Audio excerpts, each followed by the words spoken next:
for illumined life to be birthed into form. I am the truth. I am the light. Illumined, beloved divine.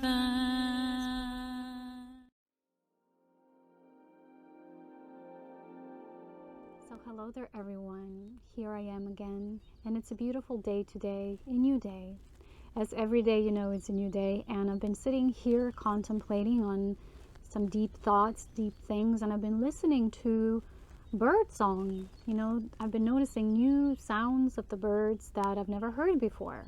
So there's always something new, and today, after pouring my heart out to you in that kind of regard, as if I have nothing left to lose, which is the truth, you know, because when you come to a point in life such as I have, you truly do have nothing to lose, you know. It can get worse.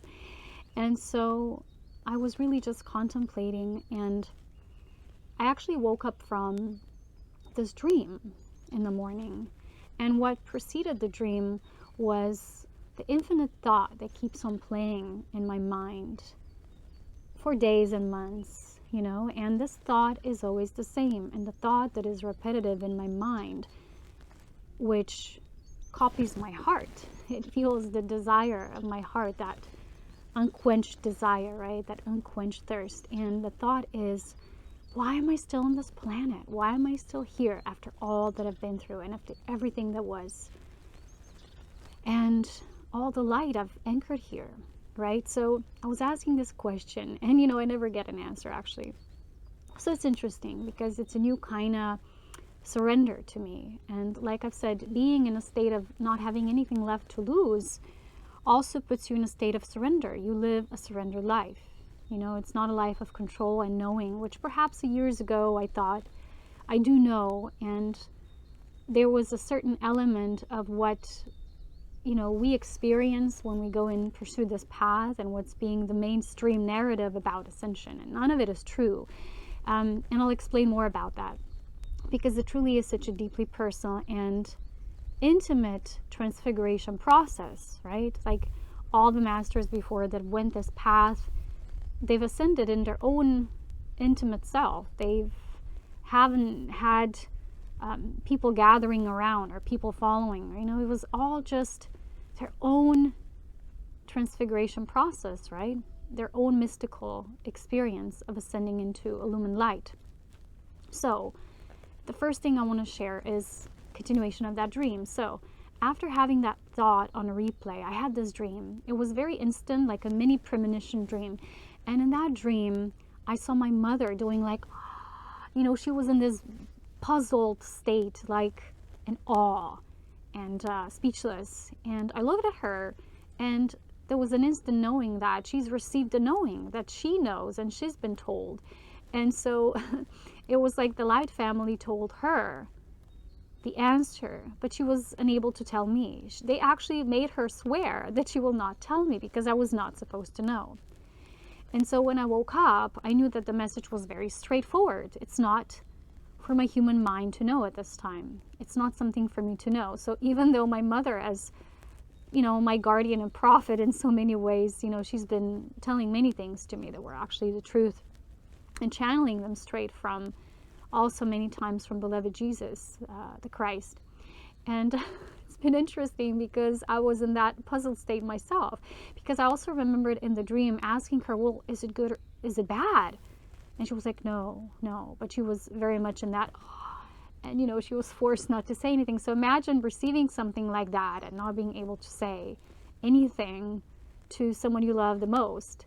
And I would not wish for her earthly life to be so. You know, I don't want to push more pressure onto her, as she's already experienced because of my life path. She's been so deeply intersected with it, right? Entwined. She's been a part of it, and I've been a part of hers. And there's only one thing we both know for sure. We don't know much and when and how and these things about the human realm, but we both know one thing. We both know because we've received this directly that we will both ascend. And I'll explain this much later as we go along the video. And so when I had this feeling, right, from the dream, I was left with the sensation that it truly is a mystical process. And if the human in any way has a thought about ascending and how it's supposed to happen, you know, and even though in my case, you know, I've never been on earth, I came here to show the way of ascension, and in the paradoxic kind of way, I myself am not to truly know the details of this alchemical process myself. Because when you think about it, ascension is the realm of divine nature. It's a realm of God. It's what God does through us. And so thinking about those final steps and feeling how God is preparing us for this journey. And I know my days are numbered, like all of our days are numbered, but my days are numbered in a way that I've been feeling it for a while now. And I don't know when and how, I just know. It's a deep knowing, because it's a desire behind the knowing. And there's a mystery, a secretive nature to that, like I've explained. And it's been emphasized through the dream as well. And although there is a knowing, there is to be no expectation of the mental processing of that knowing, and when and how, and you know. So the guidance that came forth today as we contemplated deeper and we meditated was that for us, you know, imagine like a cancer patient receiving this time frame. Oh, you have only 3 or 6 months or a year tops to live. And some of them get treatment, and some of them say, well, I just want to spend the best days of my life. Let's make a list of the things I still want to experience before I'm no longer embodied here. And most of these people know they're returning to the soul, and, you know, it's not the same as ascension, but still, you know, they feel it's not the end. It's just a continuation of their journey. So, you know, I feel that when you get close to that state, that's when most people's souls would feel, because they're already bleeding through into this reality. So even people without any faith sometimes convert, and not convert in a religious way, but they suddenly become a person of faith, you know? And so it's really been interesting to notice how the thoughts and ideas I used to hold about myself and my life are just being replaced with something different, you know, with this one remaining thought, this mystery of how, when you have built enough light quotient, this happens, and it's not something you can control. It belongs to God. And this is why the dream explained to me, stop asking that question, because there's not going to be any answer for you. And so the guidance was that for us here now, the main thing is to be in this most radiant state of the inner human child. That's why yesterday I talked about that, because it is important. In truth, you can't ascend when you're in this low kind of state of frequency.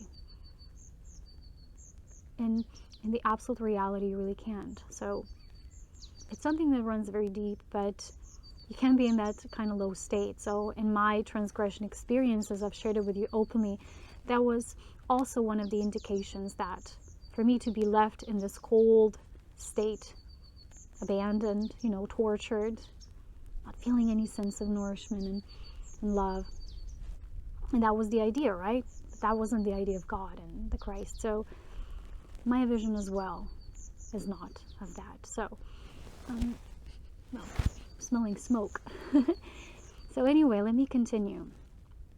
As I went to contemplate on this deeper, I started feeling how this greater truth is coming to the surface about the work of our beloved Yeshua and what he did with his salvation work. So what he did is he's gathered enough light quotient to create this overarching element of sealing the destiny of these souls at the soul level, to not be annihilated, right, and to be on the path, be anointed on the path of ascension. That's what he did. What he established is a beautiful light being. And what Aurea was doing through me, she was bringing forward the liberation work. So salvation, liberation, and ascension are 3 different things, though. So salvation is a realm, it belongs to the realm of the soul.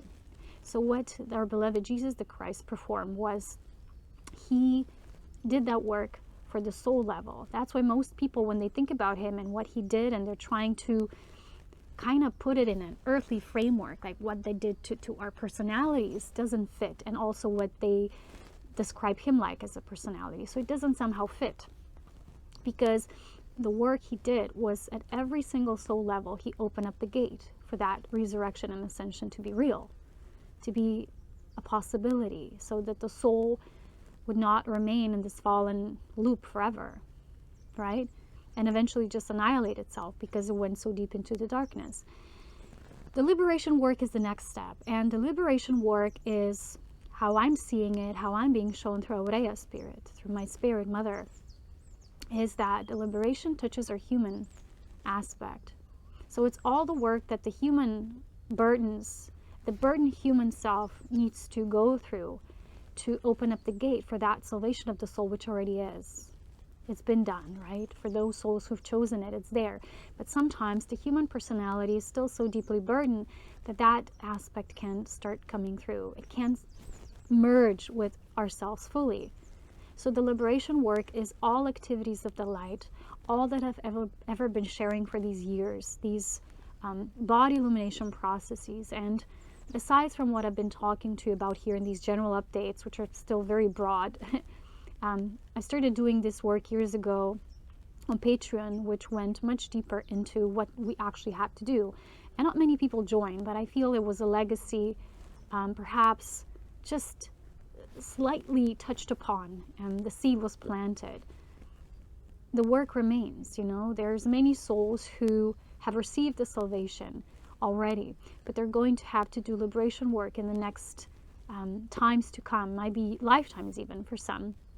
And ascension is, again, the third component, which, let's just say, if the soul receives the salvation and the soul liberates itself, doesn't mean necessarily in this lifetime they would ascend.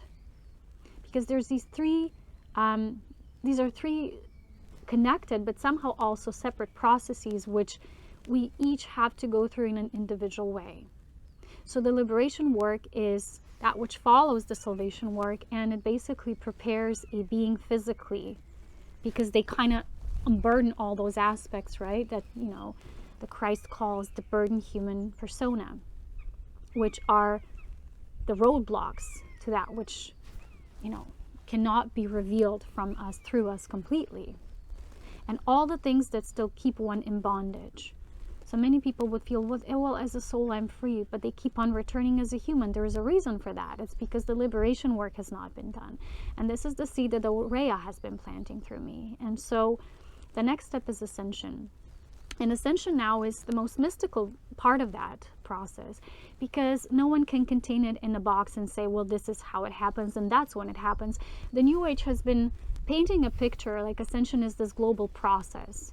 Well, the word ascension is used differently in that general scope, like ascending in terms of raising the frequency and creating an opening within the entire human populace. It's not the same as a mystical Christ process we know and the illumined beings know under the term ascension. So when people use the word ascension lightly, like when they do tarot reading cards and they would say you're ascending, ascending and ascension are not the same things. Because you have to understand certain protocols, right? And configurations that are a part of that work. And I've been doing this work. I've been laying the foundation. I've been laying the path, and it's all out there. I don't know how that work would be distributed when I'm no longer here on earth, when my body's no longer here, when I myself can no longer distribute it in that form. I don't know. I will leave that up to God and maybe a few people who somehow will continue that legacy. I don't know. I really don't. But I trust that God always has a plan, that it will fulfill that plan. And you've seen how my content, my sharing, it's not a content really, in context to what I am now and what I'm feeling mystically, this is the experience that just cannot be always put into words, but it's here and I'm talking about it because it is a path to that which you once, well, also perhaps experienced in your own individual, unique way. And so that third aspect, this triangulation process, which is completed with ascension, is, again, something that each soul would be ready for in their own time and space. And many souls still have a lot of liberation work to fulfill in this cycle. And many, even beautiful, pure souls, have been burdened through many incarnations, but the work continues, right? And still many are here who are also of lumen realms. maybe new ones, younger ones, and they will continue this legacy, right? And it's never over. It never shall be, because it's just a continuation process. That's the thing. People see these things as someone goes, someone comes, like life on earth. Every day you have as many people dying and many people coming into life. It's how it is from the soul level. Life is just this constant expression. It's infinitely pulsating, reverberating through and through. So going back to that part, right, which is this mystical experience.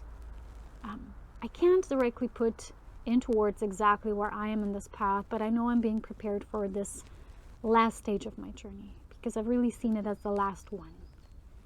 There's nothing much left after that, because the only thing I do understand is that if I were meant to live and prosper for years and years, my life would somehow be opening up and blossoming, but it's not. Things are just closing.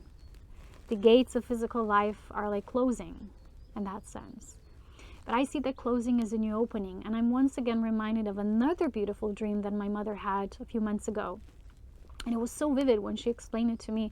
We were like swimming through this pool, and I went first, and then it was her. And that pool suddenly had this water, right, which you had to swim through. It had an exit point, and it went upwards.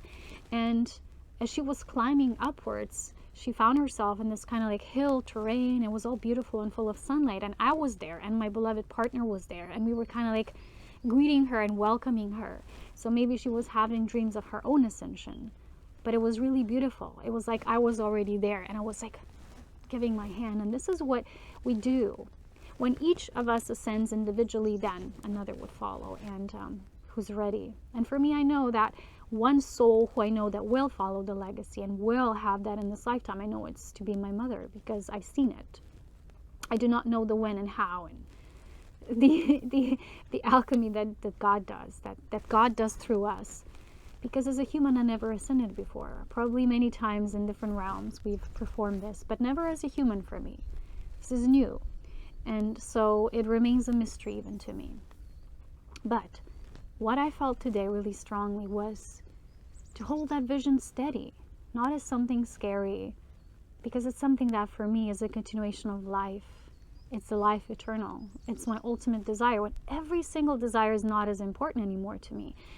And so today I actually wrote a poem, because I love to express myself poetically whenever I can. There's depth in that kind of inner revelation. And so this is my ascension theme, my ascension poem. And it's about that moment, it's about the realization of our presence here and what ascension does. Because each soul being that can ascend back into illumined light, and again I said this is a mystical process, because the only thing left to do here is gather enough of this liquid light, pouring it into the left center, and eventually it's enough, and it happens. It's not something you push a button and it's there. It's just a gradual outpouring, and that's how I'm shown. So I'll read you that poem, and perhaps you might feel it in that deeper sense through which I wrote it, through my spirit. Okay, I'll read it to you. And everyone will gather in one single thought and say, how come she has gone? She was the light of the world, not knowing that such beauty is not of the world of form, seeing through but not deep enough into the core. Where this body has been, now lie fields of flowers. The most precious fragrance has touched 1,000 blossoms, turning each such a soul into a miracle of life. And only those who were touched by her love will know. And these few shall say that she was a light into herself, which no one fully knew or understood but God, and that she was simply free to walk on, but not away, because her inner glory of Aurea shall always remain. And stay, of course. So what this poem talks about is that the soul that ascends physically touches many, many souls. And the work that we do when we come here on earth is not consisting just of what we do as holding physicality and form. So when I read that book from beloved Jesus the Christ, this is my word, the Alpha and Omega, he often mentions that certain works he could not perform when he was still in the body. He could only do afterwards, when the words, it has been done, right? It has been completed, has already manifested for him. And that's when the new and next stage began. You know, that was the pre-ascension and then post-ascension work.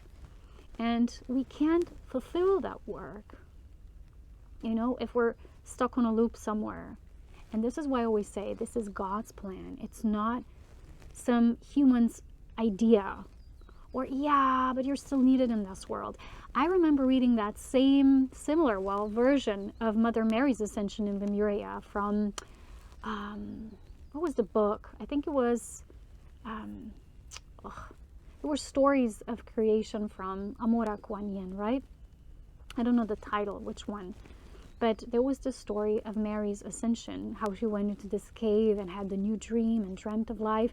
And then suddenly she found herself upon the throne of Father, Mother, God. And she also at the same time looked back down and saw all these souls and asked Mother, Father, well, but they still need me, right? And then Mother, Father, God were in that state like, well, is that true? We're just reflecting that back to her, if that thought is really coming originally from her, just being herself. Or is it coming from a specific thing or desire of need? This is not what ascension is. The last part only we can fulfill, and it has to be for us. So if the work predating ascension is to assist others, this is what we do. Many, many sacrifices to assist many, many soul beings and their human aspects so they can open up to the soul and eventually ascend. Is that last part will always be for us. That's what God keeps showing me, because I still want to follow the same road that I used to and have the same kind of influence and pour everything out, but it's not where I am anymore. And this is what I believe in this last few months and weeks the messages have been. I'm no longer there. I'm already preparing for this last third step. It might be a longer preparation than my human mind thinks, maybe not, maybe much shorter, I don't know. That's the beauty of it, because it's so mystical. It can keep a mind on replay, on a loop, and stuck. And this is absolutely not something I wish to experience. I wish to have this part left for me, for my human, to nurture it and to love you as well. So share these things, share these steps with you as well, and show you how much this just transforms you as a person. Because if you look back many years, it's not the same being speaking to you than now. It's the same essence, but being physically, it's not the same. It's changed. It's been embraced with this love. It's been anointed in a way that has not been before. And so, as you've seen from the poem, the last truth remains that we're each a star shining unto ourselves.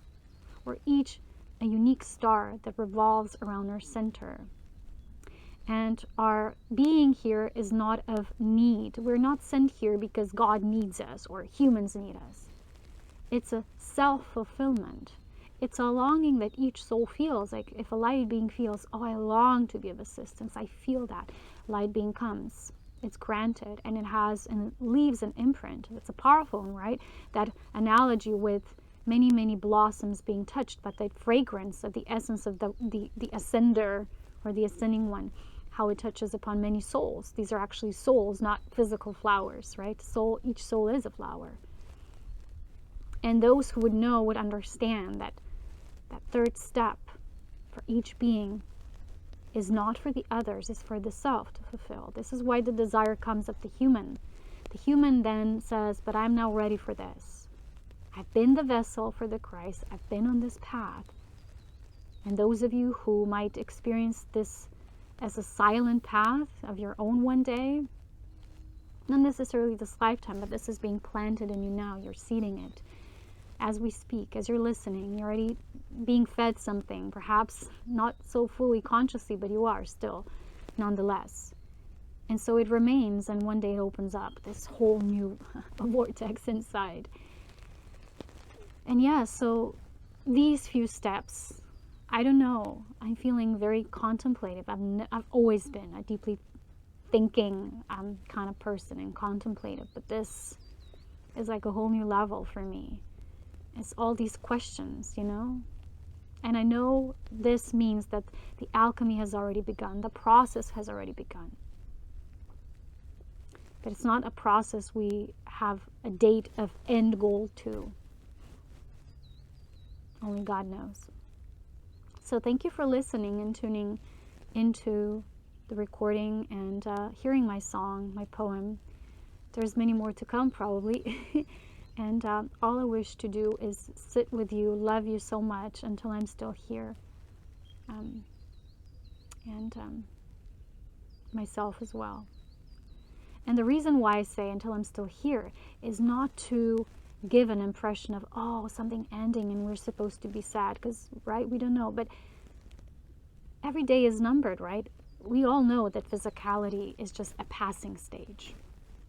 And some beings have longer lifetimes and some beings don't need that much. You know, there are souls who would just be an infant or, you know, in some kind of way and then step out of this realm already. And we don't know, oh, why has this soul gone? But they've done their part. They know what they've done and why. This is that part that is so intimate that no one understands, like I've said, but God. And so when people always gather and think they know and say, oh, look, but she was so why, you know, or he or whatever. They don't know. They're thinking about a thought, but it doesn't come from God, because when you have faith in the divine truly, all you say is, it's all perfect, it's been done. And so when I say these things, it's because I want to invite us deeper into now to experience this life, not as, you know, postponing things for some later time. I've just recently watched this movie, how there was this couple who met and they were really in love, so much in love that, you know, when he discovered he has liver cancer, and this was a true story actually, they were very young. They were both devastated because they were just planning their wedding, and somehow their friends managed to gather the funding so they could have that experience and they could have their wedding and have this moment. And even though, you know, they knew what's coming because he was like terminally ill, they had that, and they had their party, they had their friends, and they've celebrated life. They didn't go into that despair mode, oh, it's useless anyway, right? They wanted to spend that time within love and with each other. And I think that's a beautiful message, to invite life in, like celebrating it instead of thinking how sad it all is. We all have sad moments. I have them too. But each sad moment can be followed by another happy thought. This doesn't necessarily mean happiness is the pursuit of life. Not for me. For me, ascension is the pursuit of life. Happiness is fleeting. It's temporal. Belongs to the world of temporal feelings. But it's still real in a way. It's beautiful to experience. But when I say happy thought, it means a vibrant thought. A thought that's full of life. Because we are that life. So I want to finish up with these words today. Because you know me, I can go on and on forever. So if nothing else keeps me here, it's just, you know. And I remember one last thing I want to share. When I was in that deep pain a few months ago, and I asked this question, and the question was, God, what still keeps me to this world of matter? What still keeps me here? And an instant response was pain. Pain. So a lot of this pain that has been put into me, and the physical issues and challenges, were also for me to be in that state of pain. So when you're in pain, you're in low frequency. And then you get attached to that. And you're spinning in that loop and you can't break through. So basically, as I've indicated in the beginning, for us to ascend, we're needing to raise our life force. So that's my third step of this journey, is to finally cultivate a life force unto myself so I can prepare for that third step. And that's what I'll be doing. And that's where my life force will be. It will flow right back into the source of who I am and feed the inner star so that star can ablaze yet again and become a supernova. For that's, for me, what ascension is. And enough illumined quotient is gathered, and there can be a powerful rippling out. You know, when they said when Jesus went, there was this powerful rippling, and darkness was like, there were cracks, you know, and there was thunder, and lightning supposedly. Maybe it was interpreted falsely, but either way, there was a powerful shift, what he created. I once witnessed, I've shared it with you, a tree, a huge pine tree by the ocean leaving when the lightning hit it and it died and they had to cut it. It was this powerful vortex wind blowing the whole next day, and I was just there in awe and witnessing the tree leaving, like that ancient tree spirit leaving. Powerful ripple, what that does. So anyway, my beloveds, this is a happy video though. Don't please have your own interpretations of it. Just let it be what it is. And as always, so much love, wisdom, and power. I'll be with you, and I'm always with you. Thank you for watching. Bye for now. Come into my world, the world of the elven song, magical.